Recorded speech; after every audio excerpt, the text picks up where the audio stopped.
그 돈 내가 한 번만 더 만지면 공난숙 너 혼자만 망하는 게 아니라 우리 전부가 같이 끌려내려가요라는 차정원의 경고가 떨어졌는데도 공난숙은 끝내 웃으면서 쇼핑백 손잡이를 더 꽉 쥐었는데요. 원래부터 악의 축이라는 말이 어울리는 사람이었어요. 주영채의 침몰하는 이유로만 위험한 게 아니라 과거 주상철의 죽음과 관련된 비밀을 쥐고 한혜라를 협박해 부를 축적해왔고 그 과정에서 죄책감이라는 감정을 아예 버린 것처럼 굴었거든요. 그래서 스위스 계좌에서 빠져나온 비자금이 굴러들어왔을 때 공난숙의 눈에는 그게 증거가 아니라 보상처럼 보였어요. 내가 이 판에서 고생을 얼마나 했는데 이제 좀 누려야지라는 태도였고요. 문제는 공난숙이 누린 방식이 너무 노골적이었어요. 홍셰프 식당에서 뱅쇼를 들이키며 돈이란 모름지기 돌고 돌아서 돈이라고 떠들던 그 혀끝이 곧바로 명품 매장 영수증과 결제 내역으로 남아버렸거든요. 홍셰프는 분위기 환기하는 감초처럼 웃고 있었지만 속으로는 이미 눈치채고 있었어요. 이건 웃고 넘길 돈이 아니구나. 홍셰프는 정보가 오가는 통로 역할을 해왔고 사람이 들고 나는 소리만으로도 무슨 일이 터질지 감을 잡는 사람이니까요. 주하늘은 회장 자리에 앉은 뒤 처음으로 회장이라는 직함이 사람을 지켜주기는커녕 사람을 표적으로 만든다는 걸 뼈저리게 체감하고 있었어요. 투자회사 스카이퀘스천 대표로서 건양그룹의 비리를 파헤치던 시절에는 상대가 명확했는데 회장이 되자 상대가 사방에서 튀어나오더라고요. 노민구는 하늘과 대립하는 비즈니스 라이벌이자 건양그룹과 결탁한 인물이니 시장에 소문을 뿌리며 주하늘 체제 오래 못 간다는 프레임을 키웠고 진태석의 신복답게 내부 결제선과 인사 라인을 건드리며 하늘을 흔들 틈을 찾고 있었어요. 하늘 곁에는 조미향이 있었어요.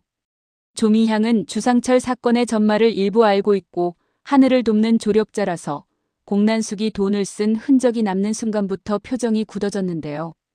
회장님, 공난숙이 돈을 썼다는 건 이제 우리가 쫓을 수 있다는 뜻이에요라고 말하는 조미향의 목소리는 침착했지만 그 침착함은 오래 버틸 수 있는 종류가 아니었어요.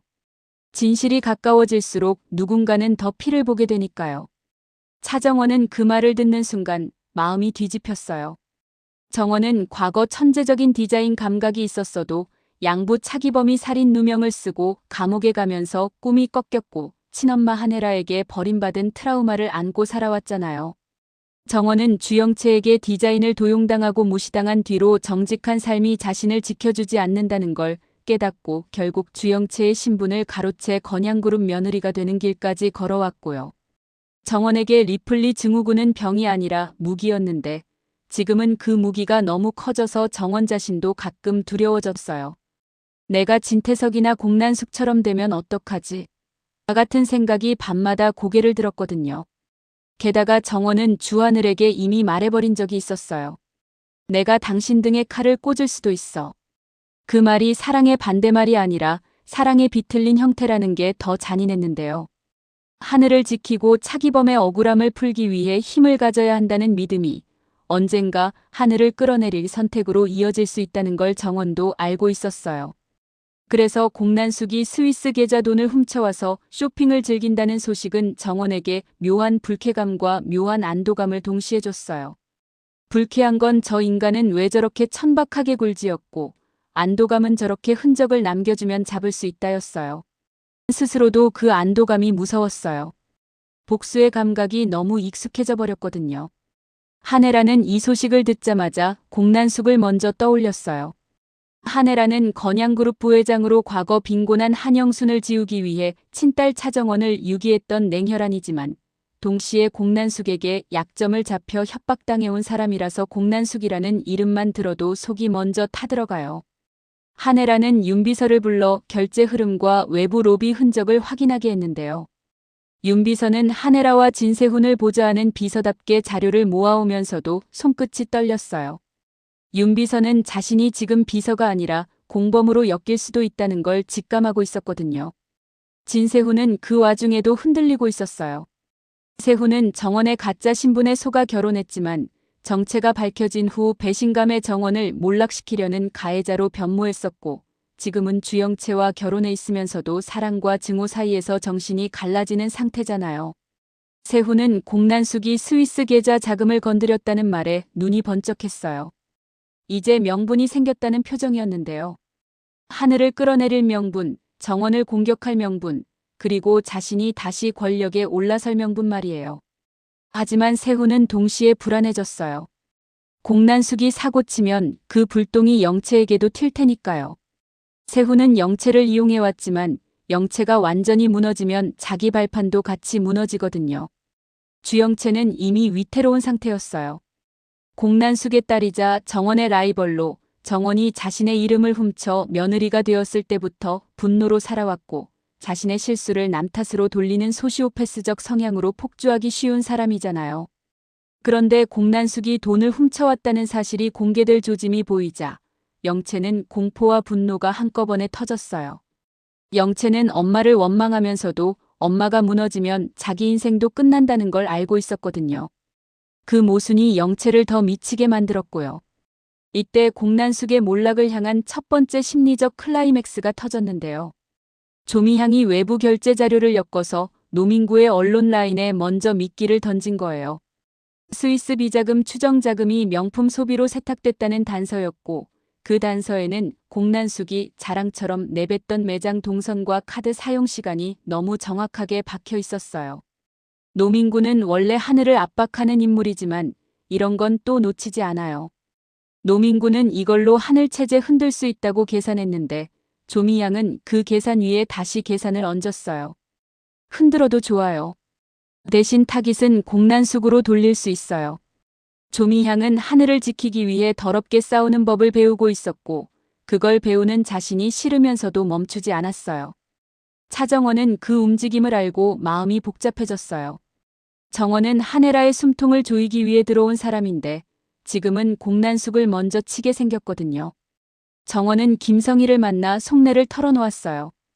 김성희는 정원의 과거를 알고 있고 위기 때마다 도움을 주는 조력자라서 정원의 눈을 보자마자 너 지금 상대를 무너뜨리는 상상에 너무 익숙해졌어라고 말했어요. 정원은 웃으면서도 속이 서늘했는데요. 나도 알아요. 근데 멈추면 차기범 아빠가 영원히 살인자로 남아요라고 말해버렸어요. 정원은 아빠라는 단어를 꺼낼 때마다 마음이 찢어졌고 그 찢어진 마음이 복수의 엔진이 되어버린 게 또 괴로웠어요. 차기범은 멀리서 정원을 지켜보고 있었어요. 감옥에서 나온 뒤에도 딸에게 짐이 되지 않으려 멀리서 지켜보던 사람이라 정원이 어디까지 가는지 눈치채고 있었고요. 차기범은 진태석의 악행을 증명할 결정적 증거를 쥐고 있는 인물이기도 하니 정원에게 멈춰라라고 말할 수도 있지만 동시에 끝까지 가야 한다고 말할 수도 있는 사람이었어요. 차기범의 침묵이 정원에게는 보호이면서도 고문처럼 느껴졌습니다. 그 사이 박경신이 모습을 드러낼 조짐을 보였어요. 박경신은 과거 살인 사건의 결정적인 목격자 혹은 증거를 쥐고 있는 핵심 인물로 차기범 결백을 입증할 마지막 열쇠를 가진 사람이잖아요. 박경신은 조미향에게 공난숙이 쓰는 돈 흐름이 진태석 비자금과 연결돼 있다면 그건 사건의 마지막 조각이 될 수 있다고 흘렸어요. 이 말은 하늘과 정원에게 지금 공난숙을 치면 진태석까지 잡을 수 있다는 희망이었는데요. 동시에 공난숙이 도망치면 모든 게 날아간다는 공포이기도 했어요. 공난숙은 자신이 표적이 됐다는 걸 눈치채자 바로 반격을 준비했어요.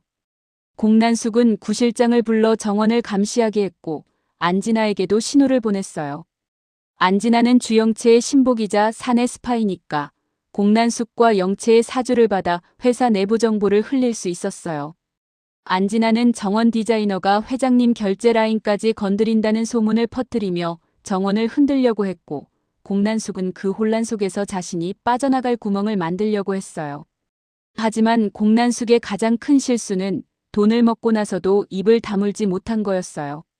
공난숙은 한 번 먹은 돈은 절대 못 토해내 같은 말을 너무 쉽게 했고 그 말들은 누군가의 녹음 파일 속에 쌓이고 있었어요.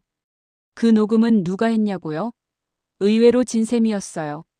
진세미는 진태석과 한혜라 사이에서 태어난 딸로 정원의 이복 혹은 친자매일 수 있는 인물이죠. 세미는 철부지 막내딸로 보이지만 가족의 이면을 보며 성장하고 있었고 요즘은 이 집안에서 살아남는 법이 아니라 이 집안을 끝내는 법을 생각하기 시작했어요. 세미는 스위스 계좌 비밀번호를 손에 쥐고 흔들리던 그때 공난숙의 탐욕이 어디까지 가는지 확인하려고 일부러 가까이 갔었더라고요. 세미는 공난숙이 돈을 자랑하고 기부를 비웃고 내 돈이야라고 소리치는 순간들을 전부 기록해두고 있었어요. 여기서 두 번째 심리적 클라이맥스가 터졌어요. 언론에 공난숙의 소비 내역 일부가 흘러나가자 공난숙은 바로 주영채를 앞세우려 했습니다. 영채야, 내가 나가서 해명해. 엄마는 몸이 약해서 공난숙은 늘 딸을 도구로 썼고 영채는 늘 그 도구가 되면서도 엄마에게 인정받으려 했잖아요. 영채는 울면서도 고개를 끄덕였어요. 내가 막을게. 내가 엄마 지킬게. 영채는 그 말이 사랑인지 집착인지 구분이 안 됐지만 어쨌든 엄마가 무너지면 자기 정체성도 무너진다는 공포가 더 컸어요. 영채는 결국 위증을 선택했어요. 그 돈은 합법적인 투자 수익이라는 식으로요.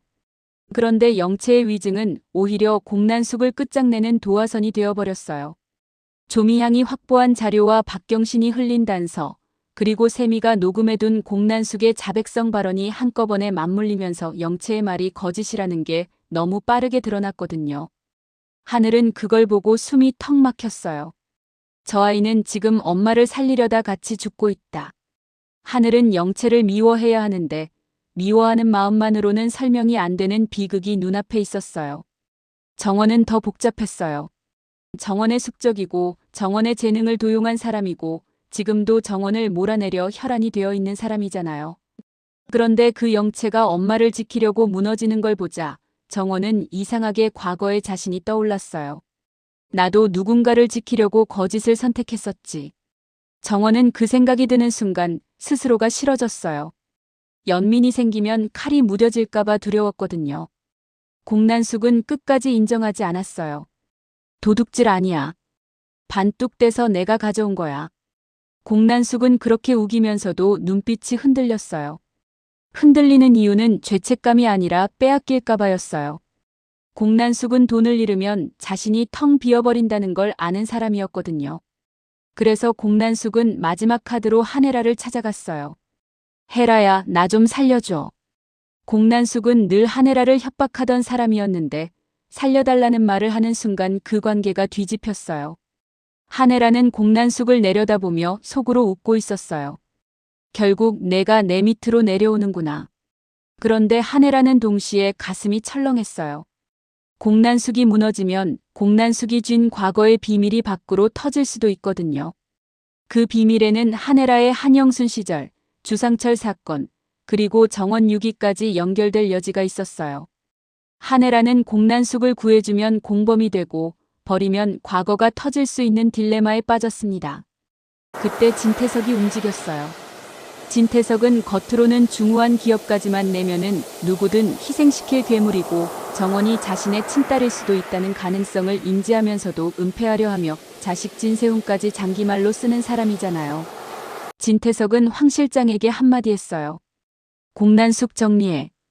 황 실장은 표정 하나 안 변하고 고개를 숙였어요. 황 실장이 움직인다는 건 사건이 사고로 바뀔 수도 있다는 뜻이었어요. 여기서 세 번째 심리적 클라이맥스가 옵니다. 공난숙이 체포되기 직전 공난숙이 숨겨둔 영상 파일이 외부로 전송되기 시작했어요. 그 영상에는 공난숙이 한혜라를 협박하던 장면 일부가 들어있었고 주상철 사건의 언급도 살짝 스쳤어요. 조미향은 전송 로그를 확인하고 하늘에게 말했어요. 회장님, 이거 누가 일부러 터뜨리려 합니다. 하늘은 순간 떠올렸어요. 노민구. 노민구는 혼란을 돈으로 바꾸는 사람이니까요. 그런데 정원은 또 다른 이름이 떠올랐어요. 세미. 세미가 공난숙의 자백을 녹음했을 때 세미는 단순히 정의감만으로 움직이지 않았을 수도 있잖아요. 세미가 돈을 가진 자가 괴물이 된다고 말했지만 그 괴물을 확실히 끝내기 위해 일부러 폭발 장치를 만든 걸 수도 있어요. 공난숙은 끝내 홀로 남게 됩니다. 구 실장은 도망치고 영채는 위증 혐의로 조사받게 되고 공난숙이 믿던 돈은 계좌 동결과 자금 추적으로 묶여버려요. 공난숙은 마지막까지 이건 내 돈이야.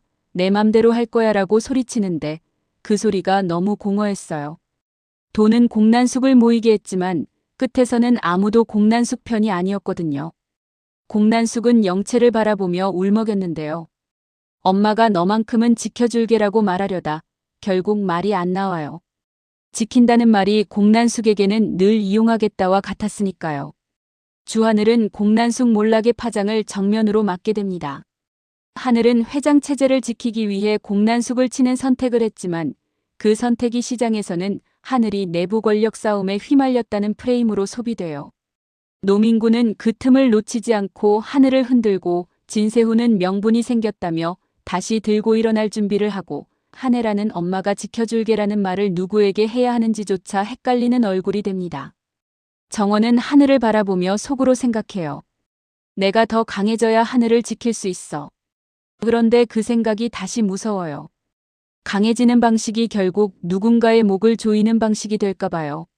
마지막에 정원은 세미를 조용히 불러요. 세미야, 너 어디까지 한 거야? 세미는 잠깐 웃는데 그 웃음이 너무 어른 같아서 정원은 소름이 돋아요. 세미는 낮게 말해요. 언니, 이 집안에서 착하면 먹히잖아. 나도 이제 안 먹힐래. 그 말은 세미가 성장한 선언이면서도 또 다른 괴물이 탄생하는 예고처럼 들립니다. 정원은 그 순간 확신해요. 공난숙이 몰락했어도 돈이 만든 추악함은 끝난 게 아니에요. 그 추악함은 이제 다른 손으로 옮겨갈 뿐이고 그 손이 누구인지 아직 확실히 보이지 않아서 더 불안하거든요. 그리고 그 불안 속에서 하늘은 정원을 바라보며 조용히 묻습니다. 정원아, 넌 나를 지키는 거야? 아니면 지배하는 거야? 정원은 대답을 못해요. 대답하는 순간 자신의 진짜 얼굴을 하늘에게 보여줘야 하니까요. 그래서 이야기는 여기서 멈추고 다음 전개를 기다리게 만듭니다. 공난숙은 무너졌지만 공난숙이 던진 불씨는 이제 막 진짜 큰 불로 번지기 시작했으니까요.